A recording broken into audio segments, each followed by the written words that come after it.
Honorable Rector of Bologna University, dear Professor Chirinia, dear friends, I decided to speak about something that I was thinking for years and make a small introduction or a presentation here, which will be titled Introducing a Quantum World.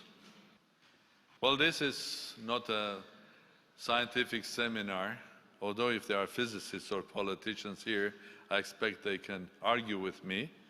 Am I right or wrong? But I hope one day I'll be able to come back here to really have a scientific seminar and to present the theory with formulas and everything, and have a debate, a heavy debate with fellow scientists.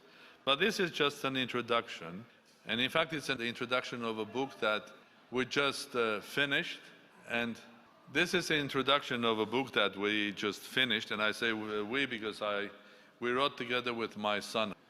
So in this new quantum world, we wrote a book which is named The Quantum World, and I called it Introducing a Quantum World, and I'm going to read it.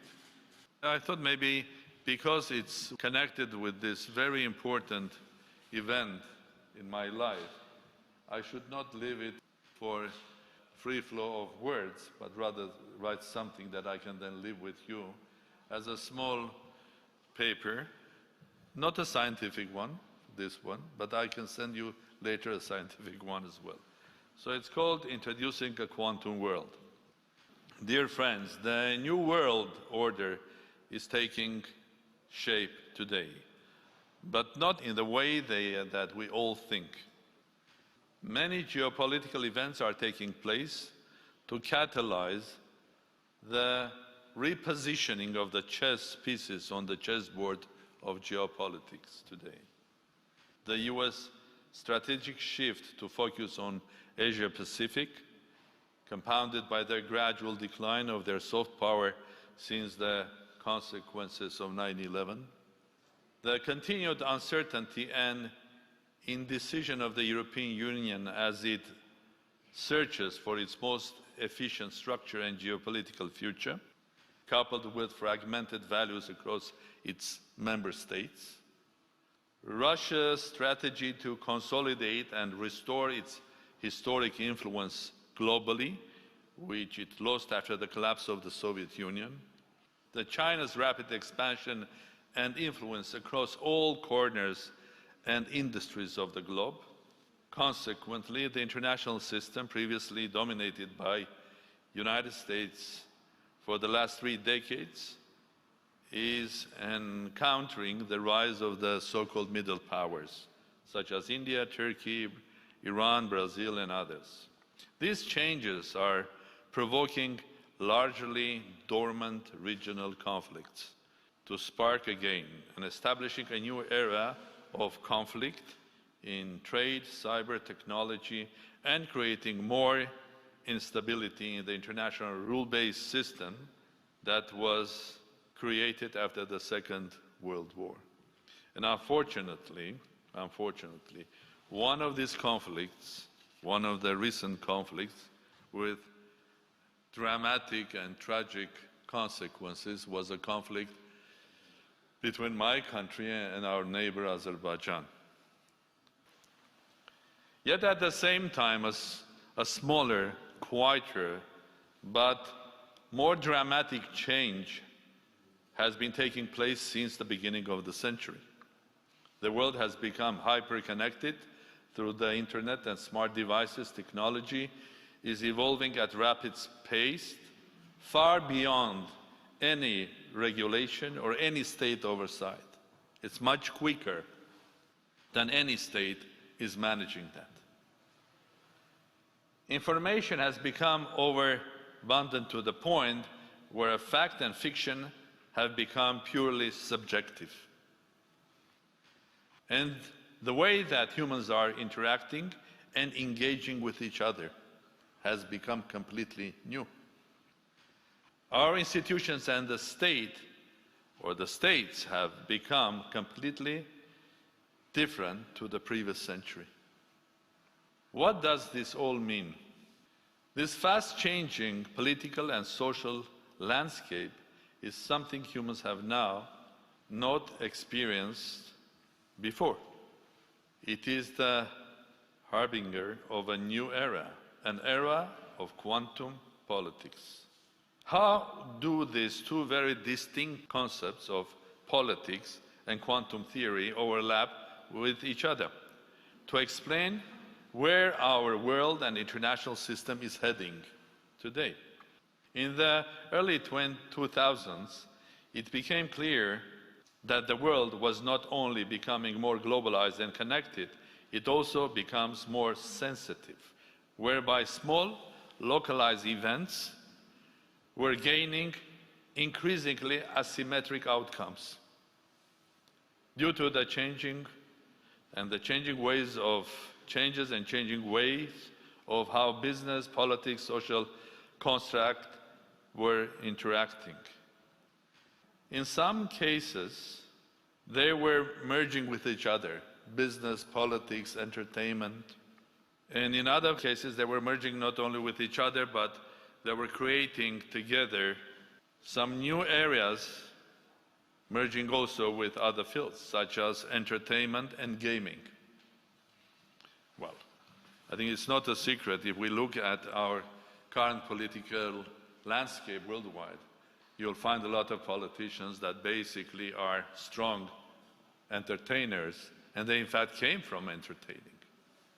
And a big part of politics and political debate has become daily entertainment as well.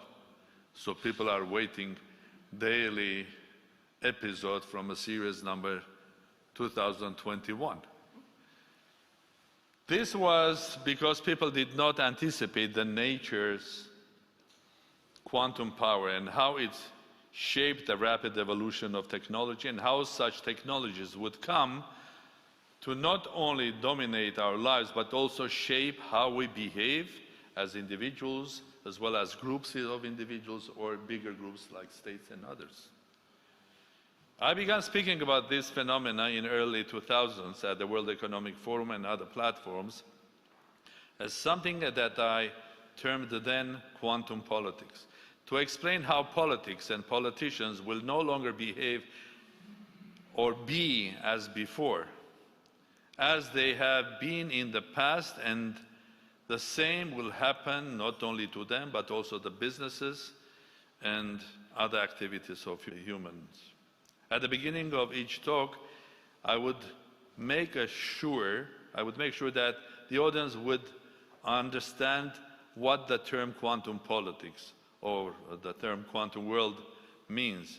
It doesn't mean that the laws of quantum physics or mechanics, quantum mechanics, should be directly applied to politics, to people or society, but rather it would mean that it is the most relevant metaphor to discuss this new state of politics and the new state of this world. It does not indicate that a politician has the same properties as an elementary particle. But it does explain how our concepts and relationships have drastically changed because of how we interact, communicate with each other, and with our institutions. Therefore, the term quantum used here should be read both as a metaphor and as an actual change taking place in our real life. The intention here is not to compare, prescribe, or enforce the laws of quantum physics and mechanics to politics or other aspects of our lives, but to use such frameworks, practicalities, and metaphorical ways to make our increasingly complex and unpredictable world a little bit making more sense. We're rapidly evolving from using only classical mechanics for centuries to using more and more quantum mechanics as the basis of our new technologies, communication systems, and the ways of interaction as a global species. Yet, it wasn't until 2020 pandemic that forced us to change our own frameworks, whether we wanted it to do or not, how we behave, how we live, how we have to design our institutions. The pandemic, the COVID-19 has forced us to rethink how we live. And a lot of politicians, scientists are speaking about the new era that the pandemic has started. The way I do believe that pandemic is not the reason. Pandemic is just a consequence of the changed world. Because if it would have happened 30, 40 years ago, it would never have the same scale, drama, or tragedy as before. It has the same scale and drama and tragedy because the world has changed dramatically. Crises are always an opportunity as well. An opportunity to see the world differently and make big changes, which way have been impossible before the crisis. So it forces us to rethink. By that, we go 100 years back, there was a crisis in physics, because there were events that was not possible to explain through classical mechanics of great Isaac Newton and others. That crisis in physics forced the scientists to rethink about the logic, common sense, and create new ones, which looked absurd at the beginning. Then taken and absorbed, it made and created the new world of quantum mechanics and quantum physics. Crises, as I said, are always an opportunity to see the world differently. To commence our journey using these new concepts of quantum politics and quantum world, we must start with a simple observation. And the observation is this one of them. The human race has always been a species evolving at a non-natural pace. What do I mean here? The technologies we created are a part of our evolutionary story. So we have our evolution, but we also create technologies that are becoming a part of our evolution and influencing our evolution, and are increasingly shaping who we are and who we will become tomorrow.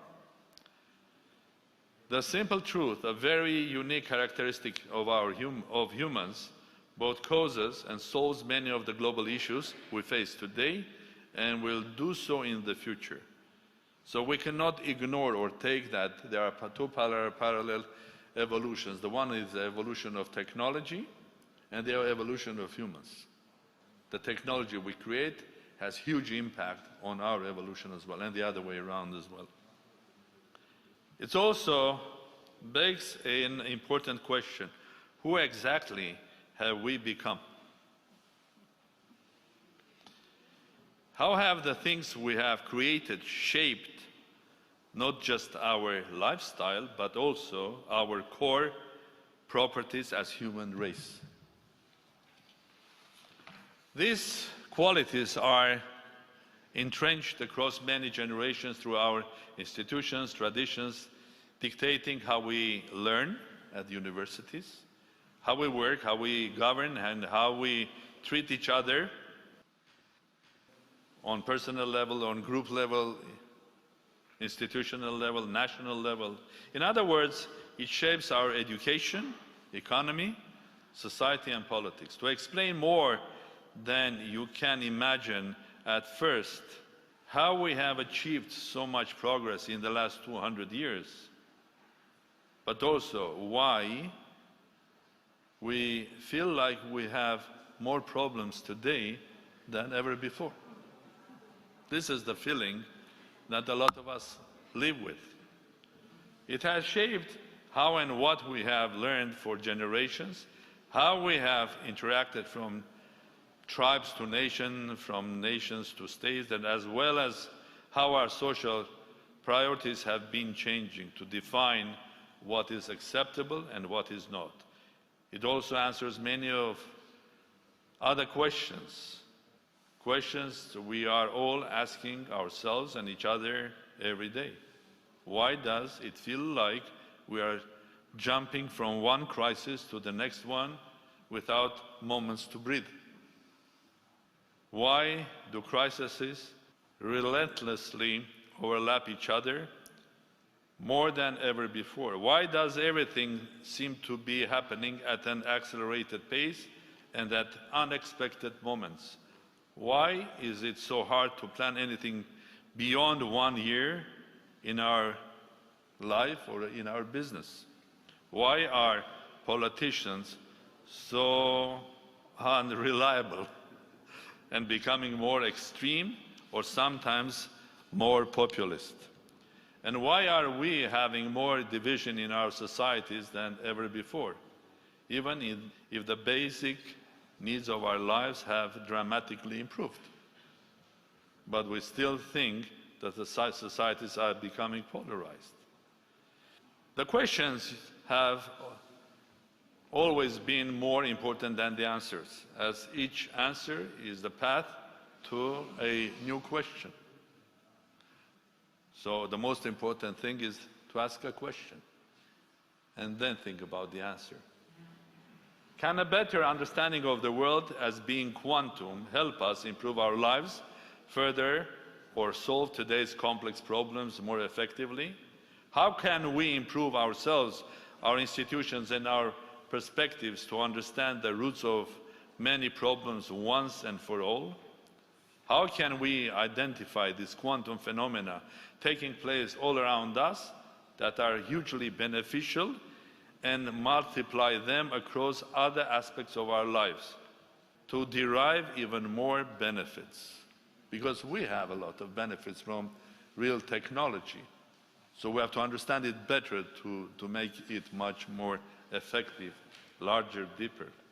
We are at a turning point in our history, and if we do not act now, it may become too late to solve these problems or grasp the benefits we are seeking or seeing in front of us. Yet, there is something fundamental holding us back, which could derail our beautiful story of human progress that has taken place over the last 2 centuries and especially over the last 30 years. Doubtless, through history, this ominous bell has been rung many times, yet never before has the human race been able to connect so efficiently with each other and access a vast global pool of information. This makes today's situation very unique in our history and very critical for making decisions and understandings. Like with all complicated questions, the answer may seem puzzling at first, like the answers of quantum mechanics, like the Schrodinger's formula. But when it is broken down into clear parts, you and me will feel like we knew it all along. So, in the spirit of scientific discovery, let us together start with our enigmatic hypothesis, i.e. our answer, then provide evidence to support its validity, and start a path to the new quantum world.